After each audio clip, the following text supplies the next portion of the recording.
Good morning दोस्तों आज की क्लास में मैं भारतीय संविधान का टॉपिक अनुसूचियाँ करवाऊंगा। 12 की 12 अनुसूचियाँ ट्रिक के साथ आपको बताऊंगा ताकि 12 की 12 अनुसूचियाँ आपको इसी क्लास में याद हो जाए और बाद में पढ़ने के लिए बिल्कुल भी ज़रूरत ना पड़े। तो इस क्लास में आप शुरू से लेके एंड तक बने रहिए और शांतिपूर्वक इस क्लास को पूरी देखिए। दोस्तों स्टूडेंट कहते हैं कि सर हम याद तो बहुत करते हैं लेकिन हमको याद नहीं रहता है। दोस्तों याद करने का भी एक तरीका होता है, सबके अलग अलग तरीके हैं। तो आज मैं आपको ट्रिक के साथ कि कैसे याद रखना है वो सिखाऊंगा। और जब मेरी क्लास पूरी हो जाएगी तो कमेंट करके बताना कि किस किस को पूरी 12 के 12 अनुसूचियाँ याद हो गई है। और आप देख रहे हो कि कितने एग्ज़ाम हो रहे हैं इस टाइम, सारे के सारे में से इस टॉपिक से एक दो क्वेश्चन ज़रूर आता है। चलिए आइए क्वेश्चनों की और चलते हैं, या यूँ कहें कि हम टॉपिक की ओर चलते हैं। हमारा टॉपिक है आज अनुसूचियाँ। दोस्तों जो अनुसूचियाँ हैं, मूल संविधान में कुल अनुसूचियाँ 8 थी। फर्स्ट क्वेश्चन कि मूल संविधान में कितनी अनुसूची थी? सर 8 थी। सेकंड बात कि वर्तमान में कुल कितनी अनुसूचियां हैं? वर्तमान में कुल 12 अनुसूचियां हैं। चलिए अब अनुसूची के क्रम संख्या में पढ़ते हैं कि कौन कौन सी अनुसूची में क्या क्या है। दोस्तों अनुसूची नंबर 1, फर्स्ट अनुसूची में क्या है? इसमें भारतीय घटक के राज्य और संघ शासित क्षेत्रों का उल्लेख है। वर्तमान में कितने राज्य हैं? 28 और केंद्र शासित प्रदेश 8 हैं। अब इसको मैं नॉर्मल भाषा में बात करूं तो दोस्तों भारतीय संघ क्या है? भारत देश एक संघ है। और राज्य क्या है? राज्य हो गया यूपी, हो गया एमपी, हो गया राजस्थान, गुजरात, जो राज्य है, स्टेट है। तो इसका अर्थ यह है कि जो भारत देश है वो राज्यों से मिलकर बना हुआ एक देश है। राज्यों से मिलकर बना हुआ एक देश है। क्या है? राज्यों से मिलकर बना हुआ एक देश। तो अनुसूची 1, भारत देश एक, किससे मिलकर बना हुआ है? राज्यों से मिलकर बना हुआ है। तो इसको याद कैसे करेंगे? एक में भाई भारत देश है जो राज्यों से मिलकर बना हुआ है, मतलब इतने सारे राज्यों से मिलकर एक देश बना है। तो अनुसूची 1 आपको ऐसे याद रखनी है। सेकंड अनुसूची की बात करें, देखो पहले इसको पढ़ देता हूँ दोस्तों, जो लैंग्वेज है, फिर इसको अपनी भाषा में समझाऊंगा और फिर कैसे याद करना वो भी मैं आपको समझा दूंगा। अनुसूची 2 में इसमें भारतीय राज्य व्यवस्था के विभिन्न पदाधिकारियों को मिलने वाले वेतन, भत्ते और पेंशन का उल्लेख मिलता है। पदाधिकारी कौन कौन है?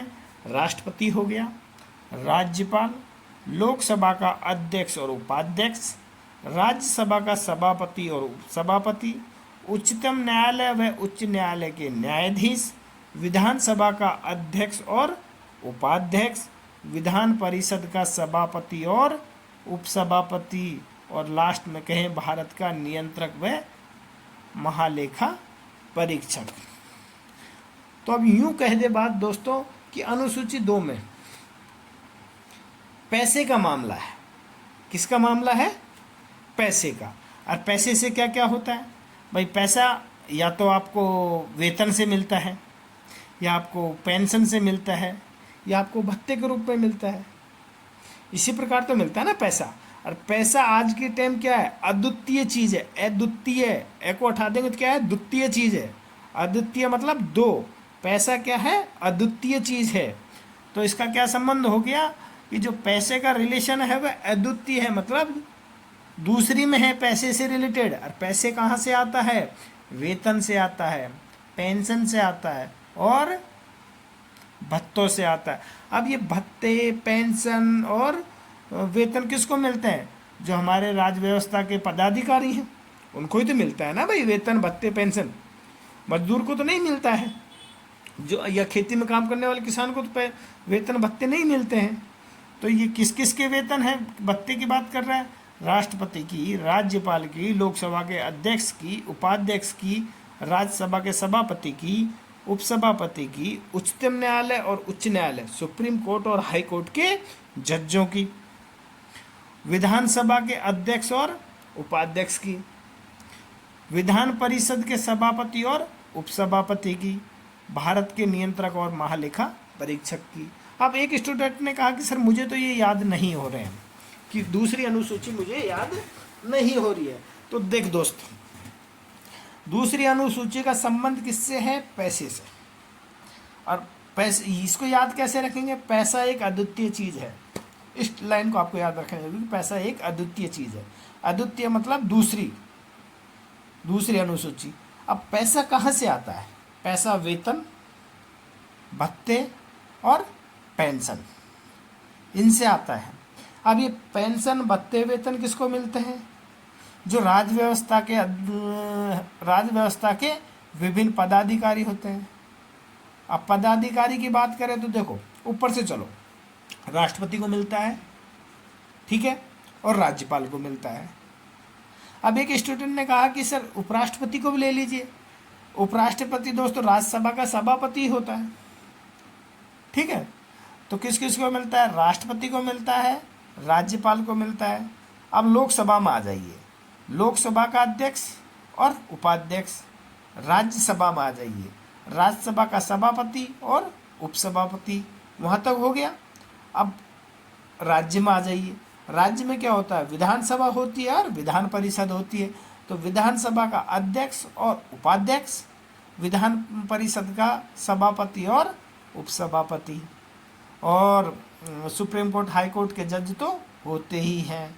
लास्ट में यूँ याद रख लेंगे, भारत का नियंत्रक और महालेखा परीक्षक। अब इससे क्वेश्चन कैसे बनेगा दोस्तों? क्वेश्चन बनेगा कि अनुसूची 2 का संबंध किससे है?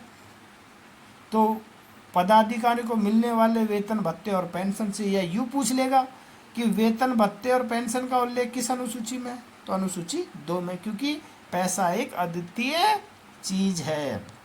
नेक्स्ट अनुसूची पे चलते हैं दोस्तों। अनुसूची नंबर 3, तीसरी अनुसूची में क्या है? इसमें विभिन्न पदाधिकारियों के पद ग्रहण के समय ली जाने वाली शपथ है। शपथ कितने वर्ण से मिलकर बना हुआ है? 3 से। स, एक, प, 2, थ, 3। शपथ कितने अक्षर से मिलकर बना है? शपथ 3। तो शपथ का उल्लेख किससे है? अनुसूची 3 से। क्वेश्चन आएगा कि विभिन्न पदाधिकारियों के पद ग्रहण के समय ली जाने वाली शपथ का उल्लेख किस अनुसूची से है? तो शपथ कितने वर्ण आ रहे हैं? 3। तो कौन सी अनुसूची हो गई? 3। तो इसको इस प्रकार याद रखेंगे दोस्तों कि शपथ मतलब 3 और अनुसूची 3। नेक्स्ट क्वेश्चन पे रहिए, आइए। अनुसूची है 4, राज्यसभा की सीटों का बंटवारा। इसको आप याद कर लेंगे कि राज्यसभा की सीटों का बंटवारा। दोस्तों हर की मैट्रिक इसलिए नहीं बना रहा हूँ कि उठपटांग, कि हर ट्रिक आपको याद नहीं रहेगी, वही मैं ट्रिक बनाऊंगा जो आपकी लाइफ में कॉमन चल रही है। तो अनुसूची नंबर 4 में क्या है कि राज्यसभा की सीटों का बंटवारा। अब ये क्या होता है? प्रत्येक स्टेट की सीट का बंटवारा किया गया, भाई इतनी, इस राज्य की इतनी सीटें होंगी राज्यसभा में, इसके इतने राज्यसभा के सांसद होंगे। यूँ कहते हम, जैसे कि कर्नाटक की 12 सीट फिक्स कर दी, यूपी की 31 सीट होंगी, महाराष्ट्र की 19 सीट होंगी, बंगाल और बिहार की 16-16 सीट होंगी, गुजरात की 11 सीट होंगी, एमपी की भी 11 सीट होंगी और आंध्र प्रदेश की 11 सीट होंगी। ऐसे फिक्स कर दिया गया कि इन इन स्टेटों की इतनी इतनी सीट राज्यसभा में होंगी। ओके, नेक्स्ट क्वेश्चन की ओर चलते हैं। अनुसूची नंबर 5। दोस्तों अनुसूची 5 में है कि अनुसूचित जाति व जनजाति क्षेत्र का प्रशासन व नियंत्रण। अनुसूची 5 क्या है? अनुसूचित जाति व जनजाति के क्षेत्र का प्रशासन व नियंत्रण। अब इसको याद कैसे रखोगे? इसको क्या याद रखोगे? देखो दोस्तों, गांव में क्या होता है कि कोई भी झगड़ा हो जाता है या कोई भी मनमुटाव हो जाता है तो उसका बैठ के पंच लोग क्या करते हैं, उसका जो समस्या होती है उसका समाधान कर देते हैं। पंच लोग, पंच मतलब 5। जो ये अनुसूचित जाति और जनजाति के लोग होते हैं ना, ये तो ज़्यादातर गाँव में ही रहते हैं। तो क्या यूँ कहें कि जो ये गाँव में जो भी लोग रहते हैं उनके समस्याओं का निपटारा कौन करता है ज़्यादातर? पंच। पंच मतलब 5। तो इसको याद रख लेंगे कि अनुसूचित जाति व जनजाति के क्षेत्र का प्रशासन व नियंत्रण कौन सी अनुसूची में आती है? 5 में। क्यों? क्योंकि गाँव में समस्याओं का निपटारा या नियंत्रण कौन करता है? पंच करता है। गाँव में जो भी समस्या हो उसका समाधान कहें या नियंत्रण कहें, कौन करता है? पंच। पंच मीन्स 5। अब नेक्स्ट अनुसूची की ओर आ जाइए दोस्तों। नेक्स्ट अनुसूची में बात करें, अनुसूची नंबर 6। इसमें असम, त्रिपुरा, मेघालय और मिजोरम 4 राज्य के राज्यों की जनजाति क्षेत्र के प्रशासन का उल्लेख है। जो ये 4 राज्य हैं उसमें जनजाति क्षेत्र का प्रशासन का उल्लेख है। भाई प्रशासन कैसे होगा, कौन करेगा, उसके रिगार्डिंग इसमें रूल है। अब इसको याद कैसे रखेंगे? ATMM, ATMM, असम, त्रिपुरा, मेघालय और मिजोरम। तो इसको याद रखेंगे ATMM, ATM और M और जोड़ दो ATM के साथ। बोला आपके पास ATM है क्या? वो कहते हैं ना राजस्थान में, बोले ATM 6 के, मतलब ATM 6 के मतलब आपके पास ATM है क्या? ATM 6 के। तो इससे कैसे याद रखेंगे? बोले ATM 6 के, 6 मतलब 6। तो ATM 6 के मतलब अनुसूची नंबर 7, ATM 6 असम, त्रिपुरा और मेघालय और मिजोरम। तो ATM 6 के, इसकी ये ट्रिक हो गई। अब आगे बात करें हम अनुसूची नंबर 7। अनुसूची 7 में क्या होता है कि संघ और राज्यों के बीच शक्तियों का बंटवारा होता है। अब उसको 3 सूचियों में बांट दिया है, संघ सूची, राज्य सूची और समवर्ती सूची। पहले इसको मैं वैसे बता दूंगा, फिर याद करने का भी तरीका बता दूंगा कि अनुसूची 7 को कैसे याद करें। संघ सूची, राज्य सूची और समवर्ती क्या होती? संघ सूची वह सूची जिस पर कानून बनाने का अधिकार केंद्र सरकार को होता है, उसको क्या बोलते हैं? संघ सूची। संघ का मतलब ही केंद्र से मान लीजिए आप सीधा सीधा। दूसरी सूची राज्य सूची, वह सूची या वह विषय जिस पर कानून बनाने का नियंत्रण करने का अधिकार राज्य सरकार का होता है। एक होता है समवर्ती सूची। समवर्ती सूची का मतलब उसमें केंद्र भी कानून बना सकता है और राज्य भी कानून बना सकता है। और हाँ, अब एक स्टूडेंट ने कहा सर एक ही मैटर है, मतलब मुद्दा एक ही है जिस पर कानून राज्य भी बना रहा है और केंद्र भी बना रहा है, लेकिन दोनों के जो कानून हैं वो अलग अलग हैं। तो उस टाइम कौन से कानून को माना जाएगा? भाई विषय तो ये समवर्ती सूची का है। तो ऐसी जब कंडीशन आ जाती है कि जब कोई भी टॉपिक हो, एक ही टॉपिक हो या विषय एक ही हो जिस पर दोनों कानून बनाए, तो कानून हमेशा संघ का माना जाएगा, राज्य का नहीं माना जाएगा। अब बोलो स्टूडेंट कहेंगे सर इसको थोड़ा याद भी करवा दीजिए।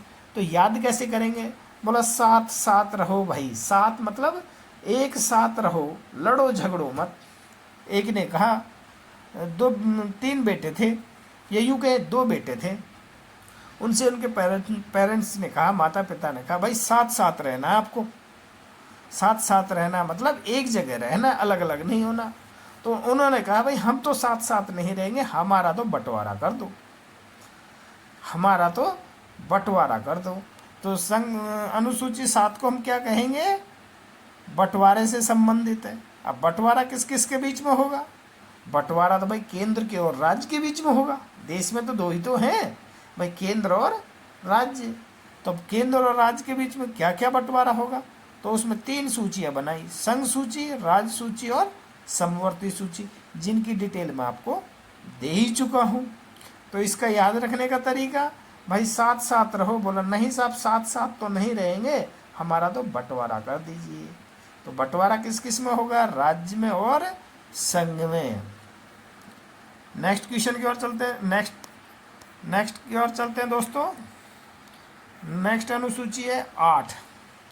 देखो 8 पहले मैं पढ़ के इसको जो टॉपिक है उसको बता, इसका जो लाइन है वो बता देता, फिर याद कैसे रखना है वो भी मैं आपको बता दूंगा। देखो अनुसूची 8 क्या है, भाषा से संबंधित है। सीधी बात कहें कि अनुसूची 8 में भाषाओं का उल्लेख मिलता है। अब क्या कहें, प्रेजेंट में 22 भाषाएं हैं, ठीक है। तो अब यूँ कहें कि इसमें भारत की 22 भाषाओं का उल्लेख मिलता है, एक बात। मूल संविधान में 8वीं अनुसूची में ओनली 14 भाषाएं ही थी, दो बात। वर्तमान में कितनी भाषाएं हो गई, 22 भाषा। तो इसको याद कैसे रखेंगे भाई, अनुसूची 8 है वो किससे रिलेटेड है, वो रिलेटेड है भाषाओं से। ओके, मूल संविधान में कितनी भाषाएं थी, मूल संविधान में सर 14 भाषाएं थी। वर्तमान समय में कितनी भाषाएं हैं, वर्तमान समय में 22 भाषाएं हैं। अब देखो भाई, बोला क्या हो रहा है भाई, बोला ठाट हो रहा है भाई, ठाट। ठाट का मतलब आराम हो रहा है। तो ये क्या है, ये भी तो एक भाषा ही है। ठाट हो रहा है, हरियाणा में कहते हैं ठाट है भाई, ठाट। राजस्थान हरियाणा बोलते बोले ठाट है। ठाट मतलब ऐस हो रहा है, आराम हो रहा है। तो ठाट मतलब 8। तो ये भाषा ही है ना। कोई बोलेगा ठाट हो रहा है, कोई बोल रहा है ऐस हो रहा है, कोई बोल रहा है आराम हो रहा है, कोई बोल रहा है हम तो कंचे काट रहे हैं। तो ये क्या भाषा ही तो है। तो ठाट मतलब 8। तो भाषाओं का संबंध किससे हो गया, 8 से। अब चलिए अनुसूची नंबर 9। दोस्तों इस जो टॉपिक है अनुसूची का, आप जब मेरे इस पूरे वीडियो को देखेंगे तो आपको पूरी की पूरी मैं इसी में याद करवा दूंगा, और बाद में एक बार फिर रिवाइज करवाऊंगा अभी जब वीडियो समाप्त हो जाएगा जल्दी जल्दी से। तो 9, अनुसूची 9 में क्या है, भूमि सुधार। अब भूमि सुधार क्या है भाई दोस्तों, तो संविधान में यह अनुसूची प्रथम संविधान संशोधन अधिनियम 1951 के द्वारा जोड़ी गई। फर्स्ट महत्वपूर्ण लाइन तो ये है। दूसरी, अनुसूची 9 भूमि सुधार से संबंधित है। ये तो हो गई मेन चीज, यही है इसका अनुसूची 9 का, कि अनुसूची 9 भूमि सुधार से संबंधित है, और यह अनुसूची प्रथम संविधान संशोधन अधिनियम 1951 के द्वारा जोड़ी गई। और जो ये लाइन है, दोनों ही लाइन यही एग्जामों में आती हैं। अब इसको याद भी कैसे रखेंगे वो भी मैं बताऊंगा, लेकिन पहले बीच में नीचे पढ़ लेता हूँ। इसके अंतर्गत राज्य द्वारा संपत्ति के अधिग्रहण की विधियों का उल्लेख किया गया है। अधिग्रहण की विधियों का मतलब, पहले क्या होता था ना कि जो संपत्ति का अधिकार था वो मूल अधिकार था। भाई ये संपत्ति है, मेरा अधिकार है, मैं अब इसको नहीं लेने दूंगा। तो अब सरकार को जब रोड बनाने की जरूरत पड़ेगी तो भाई ज़मीन से होके जाना पड़ेगा। अब किस पूरी पूरी ज़मीन तो सरकार ही है नहीं, तो नागरिकों की भी है, वहाँ के व्यक्तियों की, उन्होंने तो देने से मना कर दिया। तो इसीलिए संपत्ति के अधिकार को क्या कर दिया, मूल अधिकार से हटा दिया और किस में जोड़ दिया, कमेंट करके आप लोग बताएंगे, देखते हैं आपको कितना याद है। तो इसका क्या उल्लेख क्या कि भाई संपत्तियों का अधिग्रहण कैसे करें, इस प्रकार का इसमें उल्लेख है। इस अनुसूची में सम्मिलित विषय को न्यायालय में चुनौती नहीं दी जा सकती है। वर्तमान में इस अनुसूची में 284 अधिनियम है। देखो एक चीज़ और बता देता हूँ कि 2007 तक ऐसा प्रावधान था कि जो अनुसूची 9 में डाल देगा ना, जिस विषय को सरकार अनुसूची 9 में डाल देगी, तो उसको न्यायालय भी उसमें क्या कर सकता था, उस निर्णय को है ना रद्द नहीं कर सकता था, या उसका है ना रिवीजन नहीं कर सकता था। 2007 तक ये परंपरा थी।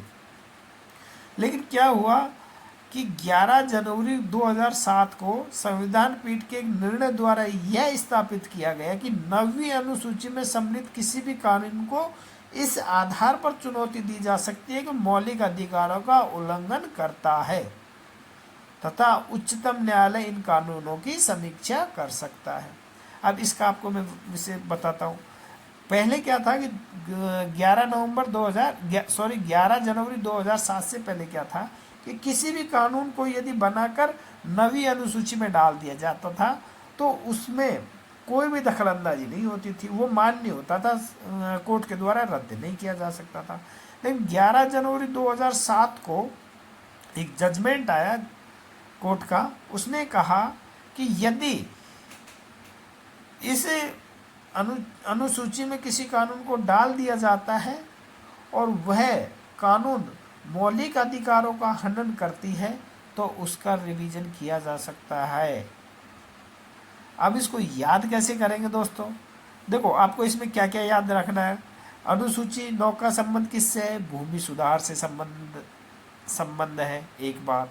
दूसरा, अनुसूची 9 कब जोड़ी गई? अनुसूची 9 प्रथम संविधान संशोधन 1951 में जोड़ी गई। अब इसको 51 को कैसे याद करें? देखो, देश आज़ाद हुआ, देश आज़ाद हुआ, रोड बनाने की जरूरत पड़ी, अनेक संपत्तियों के अधिग्रहण की जरूरत पड़ी, तो ये कानून था वो आड़े आ रहा था। जो संपत्ति का अधिकार है वो आड़े आ रहा था, हर मतलब विकास में आड़े आ रहा था। तो प्रथम संविधान संशोधन के द्वारा इसी को मौलिक करते हुए से हटाया गया, संपत्ति के अधिकार को मौलिक करते हुए से हटाया गया। तो इसको प्रथम संविधान तो ऐसे याद करेंगे। अब याद कैसे करें भाई? 9 का मतलब होता है no no no no no, 9 का मतलब इसको छुओ मत। तो किस कानून को मत छुओ भैया? जो कानून को 9वीं अनुसूची में डाल दें उसको छुओ मत। तो भूमि सुधार को no no no no no, इसको छुओ मत। नो मतलब नहीं। चलिए दोस्तों, नेक्स्ट अनुसूची की ओर चलते हैं। नेक्स्ट अनुसूची है 10। कौन सी अनुसूची है? 10। 10 का संबंध है दल बदल। देखो, दल बदल, एक कहानी सुनाता हूँ आपको। हरियाणा में एक गयाराम आयाराम एक नेता था। उसने क्या किया, सुबह दूसरी पार्टी ज्वाइन की, दोपहर में फिर तीसरी ज्वाइन कर ली, शाम को फिर वापस दूसरी ज्वाइन कर ली। तो मतलब वो है ना, अपना दल बदल रहा था, आयाराम गयाराम, आयाराम गयाराम। तो इसलिए सरकार ने देखा कि ये तो एक एक दिन में ऐसे तो सारा ही सब कुछ कोई भी व्यक्ति दल बदल लेगा और वहाँ जाके अपना मंत्री पद ले लेगा या कुछ भी ले लेगा, तो ऐसे तो स्थायी सरकार चल ही नहीं पाएगी। तो सरकार ने क्या किया, अनुसूची 10 में एक अनुसूची जोड़ी और उसमें लिखा कि भाई दल बदल कानून बनाया गया। दल बदल कानून में काफ़ी प्रावधान है, वो पढ़ने की आपको जरूरत नहीं है। आपको यही पढ़ना है कि अनुसूची 10 में दल बदल से संबंधित कानून बनाया। और यह संविधान संशोधन कब हुआ? 52वें संविधान संशोधन 1985 के द्वारा जोड़ी गई। कौन था 85 में? कौन था, याद है किसी को? राजीव गांधी जी थे। जो ये कानून बनाया है राजीव गांधी जी ने बनाया है। तो दल बदल से संबंधित कानून किसके टाइम बना? राजीव गांधी जी के टाइम। और किसके कारण बना? आयाराम गयाराम नेताजी के कारण। तो अनुसूची 10 दल बदल से संबंधित है। यह संविधान में 52वें संविधान संशोधन 1985 के द्वारा जोड़ी गई। इसमें दल बदल से संबंधित प्रावधानों का उल्लेख है। अब इसको याद कैसे करें? कोई आदमी इधर बदल रहा है, पलटी मार रहा है, फिर उधर पलटी मार रहा है, अपने रंग बदल रहा है। बोला बस भाई, बस बस, तूने 10 बार बदल दिए रंग, अब तो बस 10 बार पलटी मार दिया। तो दल बदल मतलब बस कर, अब तो बस मतलब 10। तो उसको इस प्रकार याद रखेंगे। अब देखो नेक्स्ट दोस्तों, ये भूमि सुधार ये गलत लिख दिया है अनुसूची 11 में, इसको इग्नोर कर दीजिएगा। अनुसूची नंबर 11,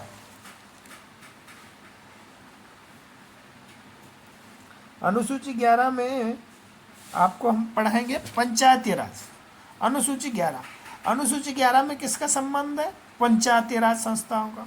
अब इसको याद कैसे करेंगे? पंचायती राज पहले पढ़ के बता देता हूँ, फिर बाद में बताऊंगा।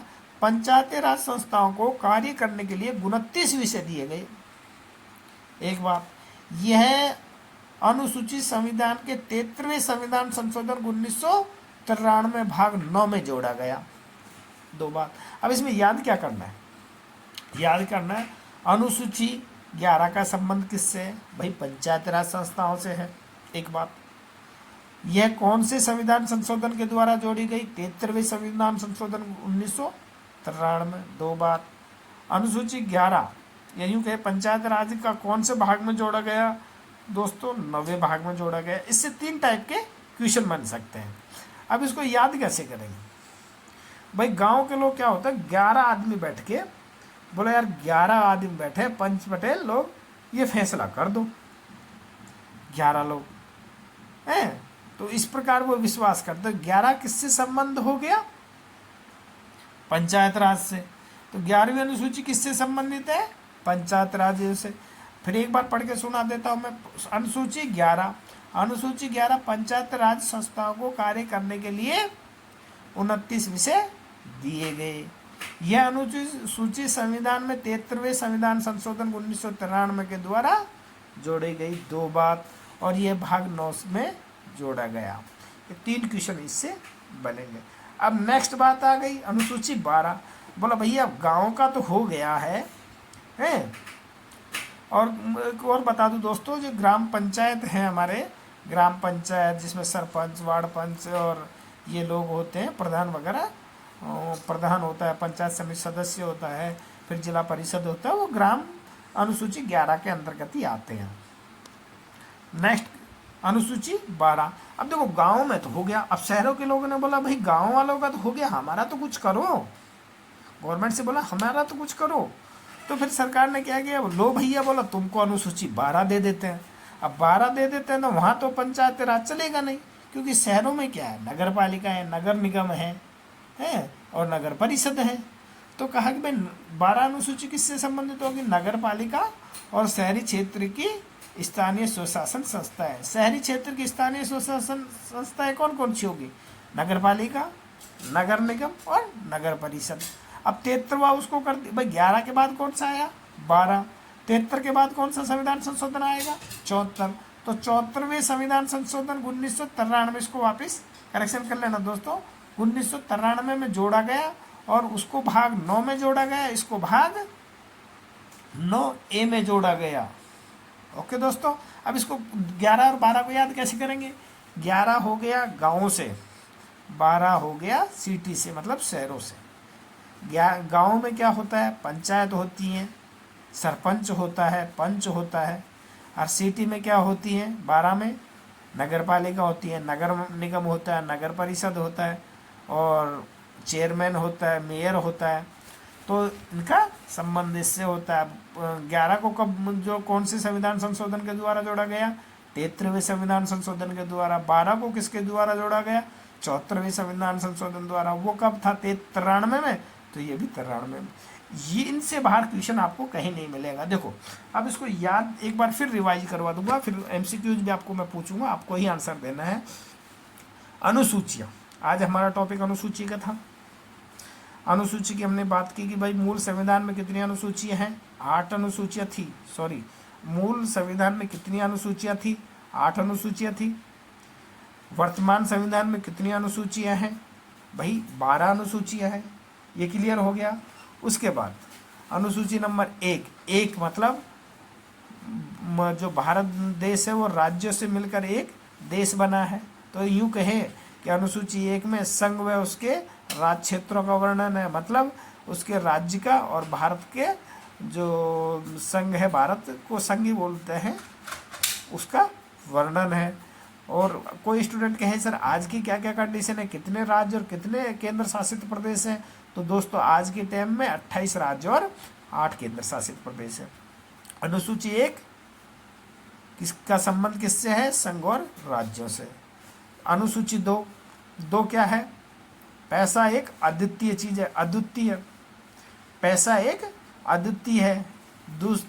2 मतलब अद्वितीय, ठीक है। पैसा किससे मिलता है, वेतन से, भत्ते से और पेंशन से। ये किसको मिलेगा, ये सर जो राज्य व्यवस्था के पदाधिकारी होंगे उनको मिलेगा। हो गया। तीसरे की बात करें दोस्तों, तीसरा है क्या, 3 मतलब शपथ।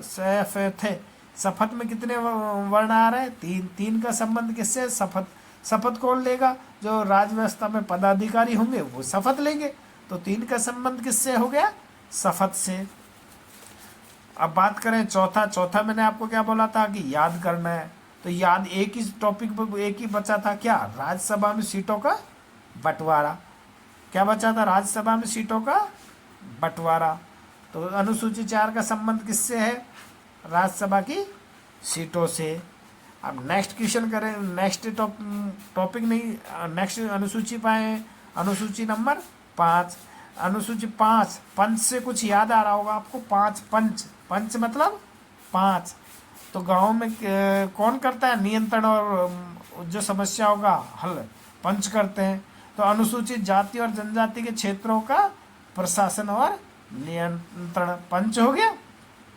अब अनुसूची 6 का कौन सा टॉपिक है, बोलो एटीएमएम 6, एटीएमएम 6 के मतलब एटीएम आपके पास में है क्या, एटीएमएम असम, त्रिपुरा, मिजोरम और मेघालय, इससे संबंधित है। अब उसके बाद अनुसूची कौन सी आ गई, अनुसूची नंबर 7। 7 का मतलब कुछ याद आया 7 से आपको? पेरेंट्स कहते हैं साथ साथ रहना, दो बेटों से कहते हैं आप साथ साथ रहो, उन्होंने कहा नहीं मम्मी हम साथ साथ नहीं रहेंगे, हमारा बंटवारा कर दो। तो बंटवारा किस किस के बीच में होगा, केंद्र के और राज्य के बीच में। और क्या क्या बंटवारा हुआ, राज्य सूची, संघ सूची और समवर्ती सूची, ये भी याद आ गया। अब देखो नेक्स्ट अनुसूची कौन सी आ गई, नेक्स्ट अनुसूची आ गई अनुसूची नंबर 8। 8 मतलब ठाठ, भाई भाषाओं के, हरियाणा की भाषा का, राजस्थानी भाषाओं का, मारवाड़ी भाषाओं का, पधारो हमारे देश, औसा, आज तो ठाठ हो रहे, मतलब भाषाओं के ठाठ ही अलग है। ठाठ मतलब 8। तो अनुसूची 8 का संबंध किससे हो गया, भाषाओं से। तो अब इसको भी याद क्या करोगे, भाई मूल संविधान में भाषा कितनी थी, 14, और अब कितनी है, 22। और 8वीं अनुसूची का संबंध किससे, 8, ठाठ, ठाठ मतलब भाषा, 8 का ठाठ, ठाठ का मतलब भाषा। अब नेक्स्ट बात करें अनुसूची नंबर 9। 9 का मतलब नहीं, इसमें हाथ नहीं नहीं नहीं नहीं, ये नहीं हो सकता। नहीं का मतलब भूमि सुधार, भैया जब भूमियों को सुधारेंगे तभी तो रोड बनेंगे ना, उबड़ खाबड़ में रोड थोड़ी बनेंगे। तो 9वीं अनुसूची का संबंध किससे है, भूमि सुधार से, 9वीं अनुसूची का भूमि सुधार से, जो आपको मैं करवा भी दिया हूँ। अब 9वीं अनुसूची कब जोड़ी, भाई 5वीं संविधान संशोधन में जोड़ी। मैंने कहा ना कि विकास में बहुत बाधा आ रही थी, इसलिए 5 संविधान संशोधन को 1951 में बना दिया, और उसमें क्या किया, भूमि सुधार किया। भाई भूमि का सुधार कर लो पहले, उबड़ खाबड़ इसको प्लेन करके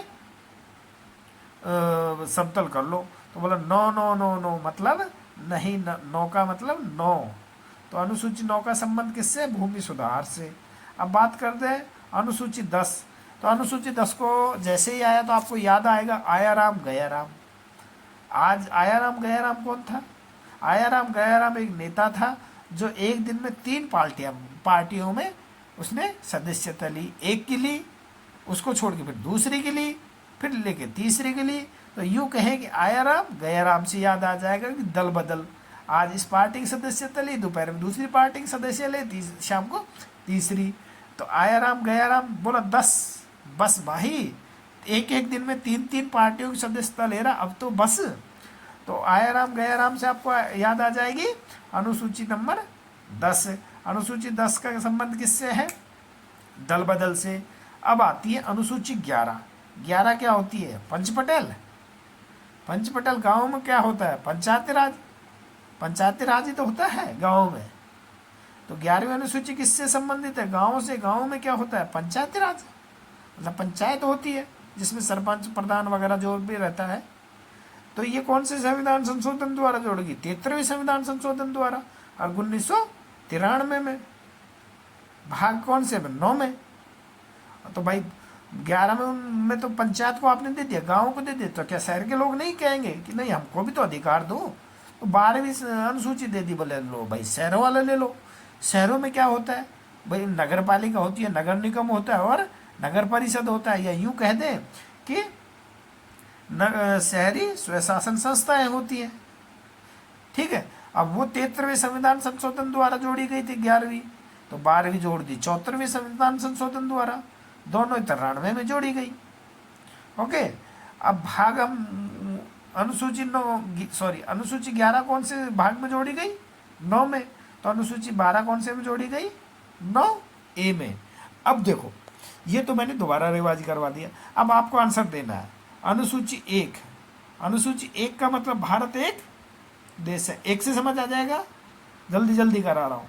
अनुसूची 2 कौन सी ट्रिक याद रहेगी? पैसा एक अद्वितीय चीज है, द्वितीय चीज है। पैसा पैसा कहाँ से आता है? वेतन भत्ते और पेंशन से। अनुसूची नंबर 3 शपथ, याद है शपथ, स पे थे 3 वर्ण आ रहे, शपथ मतलब शपथ से 3 का संबंध। 4 राज्यसभा में सीटों का बंटवारा, राज्यसभा में किसका बंटवारा? सीटों का। अनुसूची 5 पंच लोग, गांव में कौन होते हैं? पंच लोग। और अनुसूचित जाति जनजाति के लोग कहाँ रहते हैं? गांव में। और वहां का नियंत्रण कौन करेगा फिर?